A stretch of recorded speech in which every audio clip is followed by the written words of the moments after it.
Kevin Brown is a highly accomplished bass player based in the New York City metropolitan area, known for his versatility across jazz, classical, and theatrical performances. He's played at renowned venues like Carnegie Hall and Abbey Road Studios and backed iconic entertainers such as Joan Rivers and Marvin Hamlisch. In addition to performing, Kevin is a dedicated educator, and he teaches at Montclair State University and Fairleigh Dickinson University. So, Kevin, good to see you. It's great to be here, Abe. Thank you for asking me to be here with you. And I had a great time just now rehearsing with you for the showcase. Yeah, so Kevin is my first in-person guest. We've been doing this on Zoom, but we were fortunate enough to be able to rehearse today as a duet. So we were just talking about playing duets. So let's start with something that's a pretty fun question. If you could play any duet with any musician, classical, and any musician, jazz, who would they be? Why would you want to play with them? One, at the risk of sounding boring, being a bass player, my favorite comment I think anybody gave me when I was in music school a long time ago, and I got this a couple of times, is that you sound like Charlie Haydn. And it was like, Charlie Haydn is kind of he's not exactly a historical figure like that long ago, because he just passed relatively recently, but that I was fortunate to see him on a couple of occasions, and I just really I have the highest regard for Charlie Haydn's approach to the bass. So yeah, at the risk of being boring and choosing a bass player, I would love to play a bass duet with Charlie Haydn. Yeah. He has such a big sound.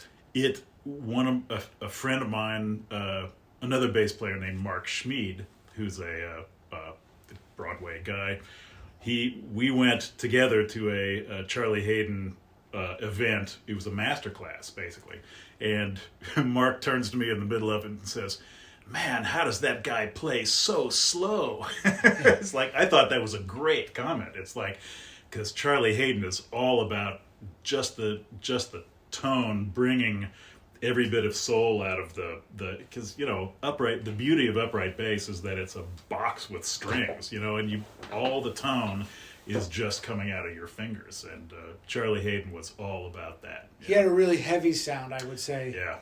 Almost like carrying a big ball or something, just that consumed you, and that's really interesting that you want to play a bass duet with him. I'd want to play a bass duet with Charlie Haydn. Yeah. Would you want to play tunes or just kind of like explore a little bit, just improvise? I think probably just free. I would just like to play free with Charlie Haydn. He that's the sort of thing where you could probably just segue into a tune in the middle of it naturally. But yeah, I think starting out free would be the way to go. Yeah, that's great. And what about classical?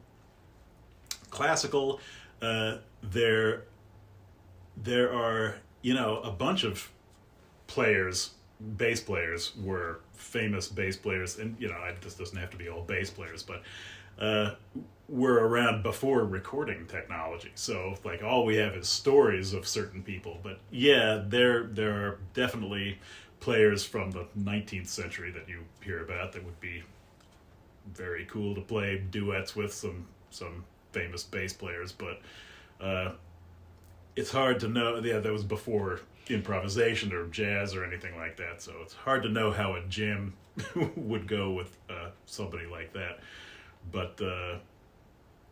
But yeah, these days at the risk of sounding boring again, I would want to play a duet with my wife. Oh wow! Who's a harpist? Yeah, she's a magnificent harpist, and we get to play together quite a bit. And when you have that kind of rapport with somebody, it's definitely. You just kind of want to. And you play both jazz and classical. I've seen you play both back to back, and being a classical musician is one thing, and being a jazz musician is a entirely other headspace. Right. So let's talk about your approach to going from one to the other. Are there certain things you have to be conscious of more so when you play classical? Obviously, when you play jazz, you're improvising. But there's got to be some things that you're consciously thinking about to excel in both. Yeah, I think one of the similarities is you have a different mindset when you're playing classical or jazz, depending on the group you're playing with. If I'm playing with a large group in orchestra or something like that, it's a totally different mindset than if I'm playing chamber music. Right. Classical chamber music. Same thing with if you playing in a quintet is different than playing a duo or something like that. But I think, I wouldn't mind mentioning another similarity between the two, I think, which is even though in classical music, the notes and to an extent possibly all the other musical information, the articulations, the tempi, all that sort of stuff is all written out for you beforehand. You still have to kind of approach it as if you have just come up with the melody yourself and you're just playing it for the first time, kind of like what happens when you improvise. So you're thinking more about it's the conviction of the improvisation, handling that the same way you would handle playing a melody that's already been being written. Yeah, and for that I think because when you're improvising, there's a split second before you play when you know what you're going to play. You know what direction you're going to go in. You want to play what you can hear. Exactly. You want to hear it inside your head, and that's a huge thing with classical music. When you're reading music off of a page, you need to be able to sight sing it in your head beforehand and be good enough at that skill to where it kind of mimics a little bit of improvisation. Even though you're reading it off the page, you need to be able to hear it in your head and then produce that sound. It's a little bit of the same idea, even though the pitches themselves are already given to you. Obviously the music of jazz and classical are so different. We don't need to get into that, but there's also the emotional component as well. So do you feel more specific emotions playing straight ahead jazz than you would be playing classical? How do you distinguish the two of those? Yeah, there's definitely an emotional component to all play, as you know. I mean, that's probably one of the main reasons why we got into it in the first place, is that we had some sort of eye-opening experience when we were young, and it's like, oh my God, I have to be doing this the rest of my life, sort of thing, But in jazz, there's almost more of a surprise type excitement that happens, because you don't know when you start a tune where it's going to go. And another similarity with classical is you have to be listening constantly, but with jazz you can react and have a conversation, right? So you never know where that conversation is going to happen, and when it works, and then something builds dynamically, and then you get to the end of a chorus, and then another, like, you switch gears and another energy level happens. It's just the greatest feeling. Yeah. With classical stuff, it's sort of the same way, except that if I'm playing something with an orchestra, say, that I've played a zillion times before, like there's a great aria from Turandot called Nessun Dorma. Mm-hmm. My main orchestra gig, we've played that probably like 200 times over the past 10 or 15 years. It's a great opera aria, and I know exactly what's going to happen, obviously. And, when the tenor goes and belts the high B at the end of it, you know that's the gripping moment.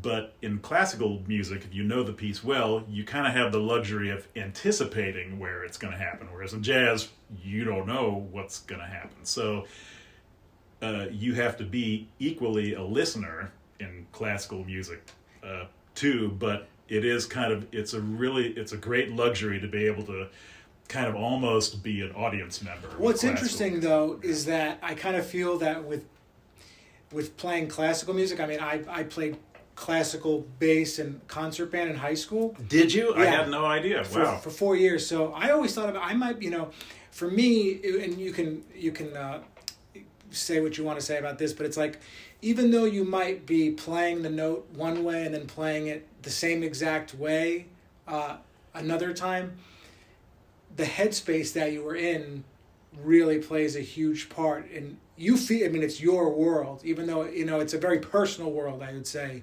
classical music. Yeah. Just because of, the component of just, what's going to happen, but it's a lot about how you feel. Yeah, you're absolutely right. That's good.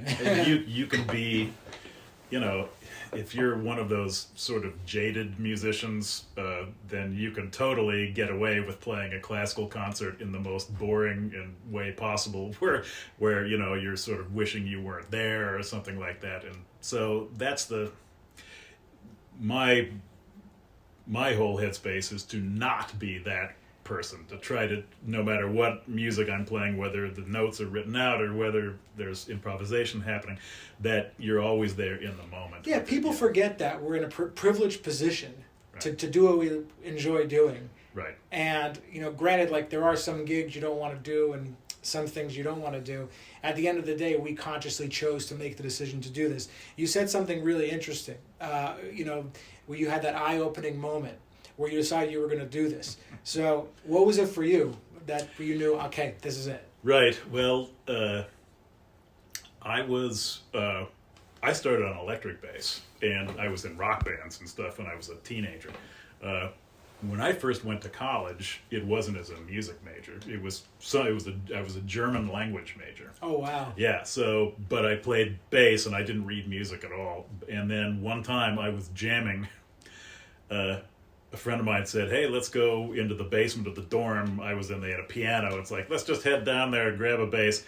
And I didn't know any theory or anything like that. And my friend, who didn't really play piano, who just liked music, was just banging away on like a C major triad and then a D minor triad over and over again.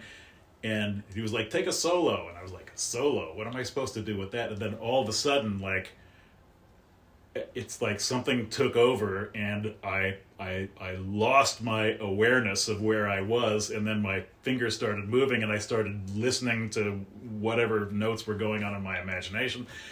It was like, that's the point that I've been trying to get back to for like 30 years now. It's kind of funny, but that was the moment where I was like, I have to be doing this from now on. Yeah, and you had a positive experience losing yourself. Some people, sometimes we can perform and we get so into it that it's like you almost like wake up and, like, where am I? You're like, I'm here right now and I'm playing this piece of music. I don't know if that's ever happened to you or not. Yes, yeah. I think over the course of our careers, like, we do so as freelancers, we do so many different things and have so many stories, which is partially why, we do this. We don't have to sit in an office somewhere, and I'm thankful for people that do that. But yeah, that's one of the benefits of being a musician, is that every day is a little bit different, And every day is fun if you're really in it. And I'm talking, when I'm saying in it, I mean you're talking about not being jaded. I think we can become jaded. I know I've been jaded in the past. It took me like 20 years to not be. It's happened to me on gigs, yeah, and I've come home from a gig and really castigated myself, because it's like I would look back on the gig and it's like, I wasn't there. What was it? Why didn't you want to be there on those gigs, you think? Was it the music or the musicians? It could have been anything. Like, the drive was a pain. There was too much traffic. I didn't have enough time to eat, or, it could have been any one of a number of things that just kind of it gets in your head and gets you down, and you get onto the stage or bandstand or restaurant or whatever, and it's like, I really don't want to be here. I'd rather be at home. And all these negative thoughts prevent you from just being in the moment with the music. And so I try to recognize that when that happens as quick as I can, but sometimes I would recognize it after the gig, and I'm like, I need to stop that, because I'm as human as everybody else. We need those moments for us to happen, like, where you have to figure out what it is, because we got into this because we had fun, and we're supposed to be doing something that we have fun doing, and then we don't want to be there. So it's something you have to be kind of reflective, and figure it out. Yeah, you always have to find that spark, and I think that's something that I certainly have to think about consciously sometimes, but I think as I get older, I get better at always consistently accessing that space. Do you feel as far as you're tremendous on the instrument. Like the progression, is it? When do you notice that you've made these?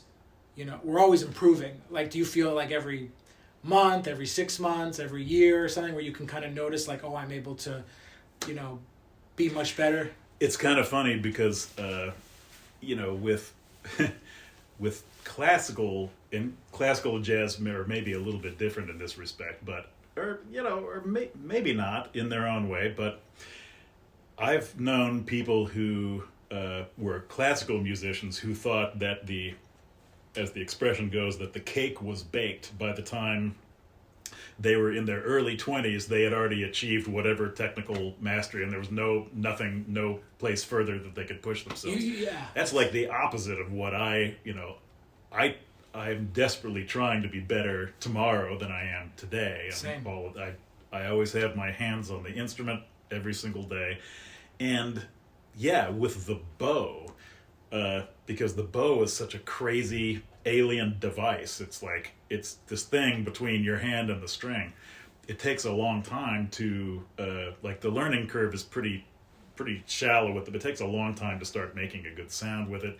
And so to this day, and I'm in my mid-50s, I know I'm a better classical bass player than I was a month ago. So I can feel myself like making little strides still, and that's part of what keeps me going. And I think a lot of musicians. I was talking to someone about this earlier, maybe about a month ago, where it was once I started performing when I was in my early 20s.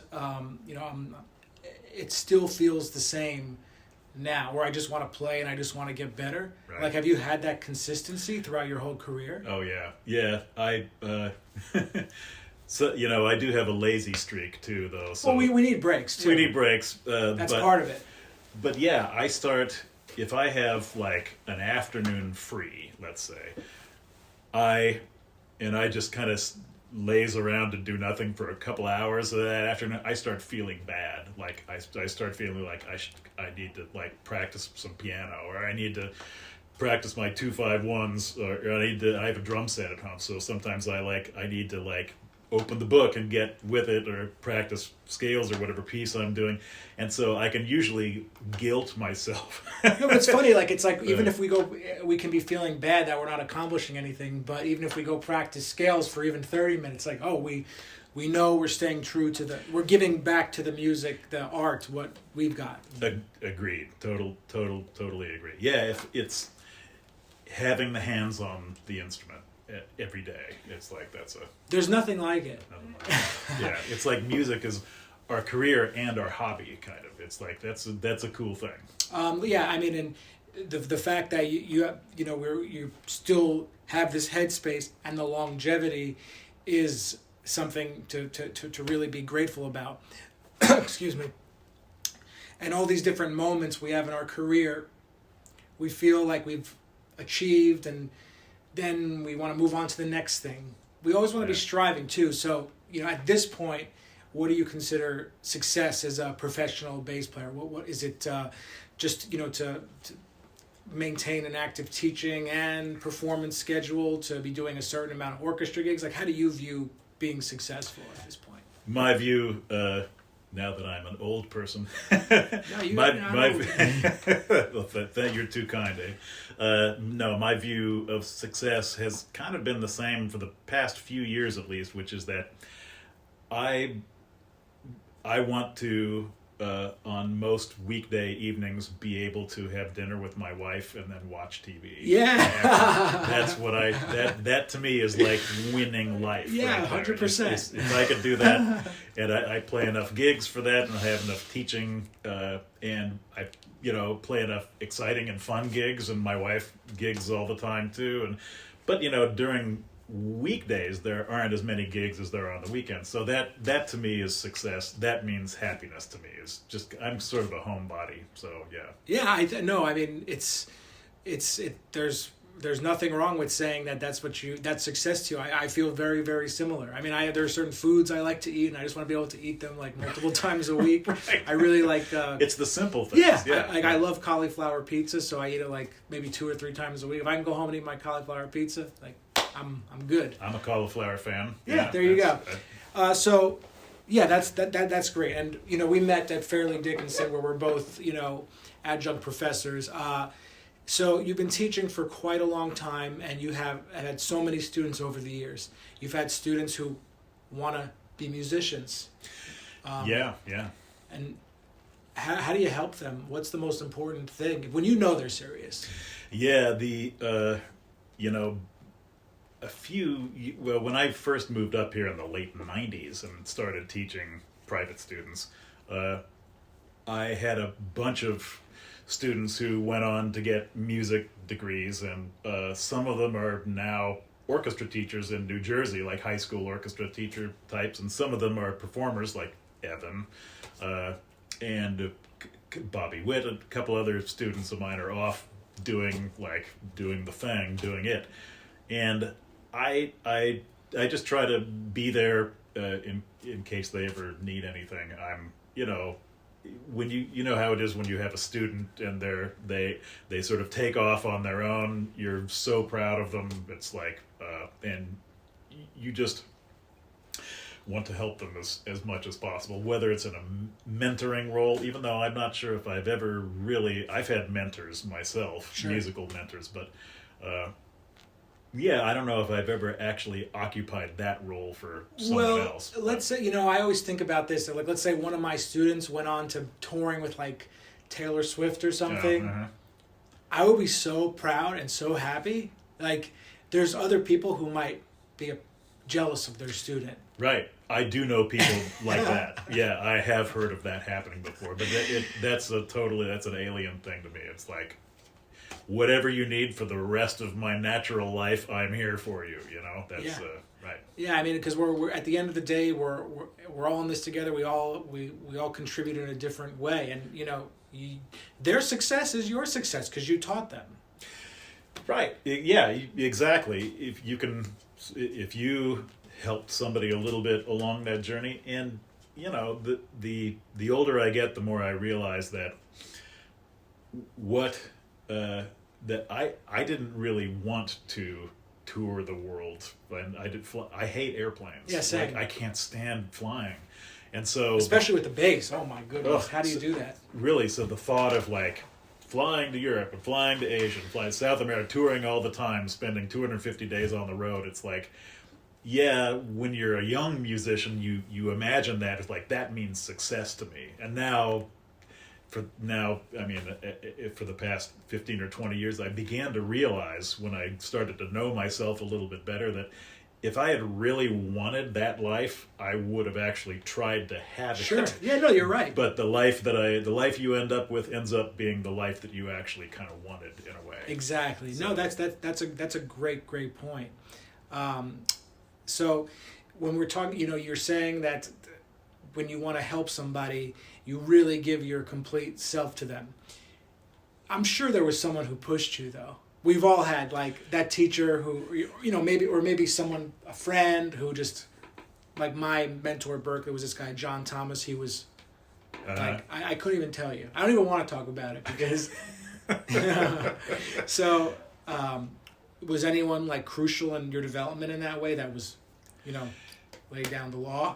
Yeah, I had, and I think that's actually maybe part of the definition of being a mentor, is telling somebody something that they don't want to hear sometimes. Like, and I had a couple of teachers do that for me. One was the classical bass professor at Montclair State, Linda McKnight, whose studio got so big, and I did some postgraduate private study with her, that when she didn't have enough room in her schedule, she asked, that's when I got hired in Montclair State, is to take her overflow. And then I started just teaching in the theory department, which is where I am now. But she was, and anybody in the classical bass world would know who Linda McKnight is. I'm not even in the classical world, but I've heard the name. Yeah, so she is unbelievable teacher and made a huge difference in my life, and told me a few things that I did not want to hear. So I think that is sort of part of it. You have to be able to set somebody sort of straight if you see something amiss going on, and she was completely right. Yeah. With, but there's a fine line too, you know. There is a fine line. Yeah, she put it. You can't just be like gratuitously mean about it or something. But she was terrific. So my teacher at Berkeley, you know, he actually just passed about a year ago. Rest his soul. He heard me playing with a band, like doing like a little recital or something, and afterwards, like he waited for me and like talked to me. He was like, "Don't tell anyone that I'm your teacher, because they're not going to want to study with me, because that was terrible." He's like, do not tell anybody, and he was serious. Yeah, I've heard stuff like that. Yeah, from and the feeling that sinks into your chest. Oh, it was horrible. Like I remember when I was in school, I went to North Texas, and Neil Slater, when I was graduate, he said, when I was a senior at this point, I was about to graduate with my jazz undergrad, and he said something that to me that just sort of cut to the bone. It's like, I don't know if I'm even going to pass you, because there is not enough Ray Brown in your playing. It's like that, and the way he said it was like just very cutting. And it was very specific. The truth of the matter is that type of mentorship would not even be allowed in 2024. Right. Now with all the, there was with all the mental health stuff going on, and people are suffering with, anxiety and everything. People would be fired like instantaneously. Yeah. So it's a different time now, which is, I think it's good, but it's also, there's, like we say, the fine line. Right. Exactly. Yeah, we there's some things that we have to navigate these days that weren't navigable when I was in school. So you're way younger than I am, but yeah. Yeah. So but before we wrap up, let's one more quick question for you. So, in terms of classical music, you have these influences. In terms of jazz, you have these influences, but we take from so much more. Like any rock bands or other bands that you just love still to this day, or you grew up liking, or even in the last decade or something. What's inspiring you that's non-jazz, non-classical? So it's my theory that whatever music we were listening to when we were 13 years old, we will love for the rest of our lives, no matter how good or bad it was. That is the reason I started playing bass in the first place. And it took me a long time having been to jazz and classical school, it took me a long time to own this to my fellow musicians. But the reason I am here as a bass player is because of John Taylor, who was the bass player in Duran Duran. Whoa. Yeah. A View to a Kill.